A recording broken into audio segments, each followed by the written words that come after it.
Европа се соочува со суша, со намалување на водните ресурси и пресушување на реките.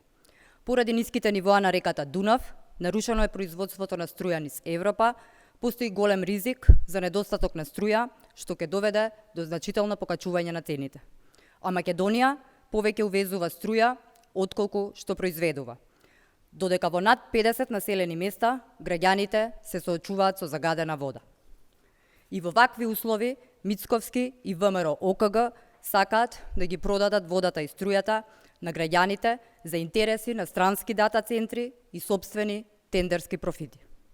Во Европа и светот се стопира изградбата на дата центри, само владата на Мицковски продолжува да ги турка како завршена работа. Овие објекти за дата центри трошат огромни количини струја и чиста вода, додека економскиот бенефит во однос на нови работни места и даночни приходи е намален. Еден голем дата центар троши меѓу 1 и 3 милиони литри вода дневно, колку што троши град со 15.000 до 30.000 жители. Нашата инфраструктура не може да ја издржи и носи ризик од рестрикции за вода и покачување на цените на струјата. А видовме што се случува и со водата. Владата на Мицковски не може да обезбеди доволно чиста вода за пиење, а не повеќе.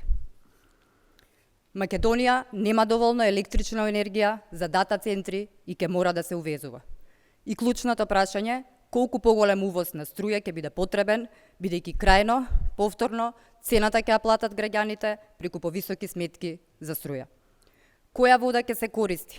Дали тоа значи дека ќе се загреваат реките и дали ќе има испуштање на затоплена вода во реките? Како тоа ќе влијае врз биодиверзитетот? Водата и струјата не може да бидат скапа авантура која ќе ги збогати блиските на Мицковски и ВМРО ОКГ на штета на граѓаните. Во повеќе американски држави и во Европа се стопираат ваквите инвестиции поради недостиг на вода, огромна потрошувачка на струја и влијанието врз животната средина. Само Мицковски и неговата влада ја туркаат оваа идеја. Граѓаните да плаќаат повисоки сметки за струја, да немаат вода, ама криминалната организација ВМРО да има полни джебови. СДСМ не е против дигитализација. Дигитализацијата не значи само да се изгради дата центар. Таа значи функционални електронски услуги, поврзани институции, помалку бирократија и држава која работи побрзо и поефикасно за граѓаните. СДСМ е против ставање на водата и струјата под ризик за бизнис интересите на власт. Бараме мораториум за изградба на нови комерцијални дата центри кои користат системи со испарување на вода.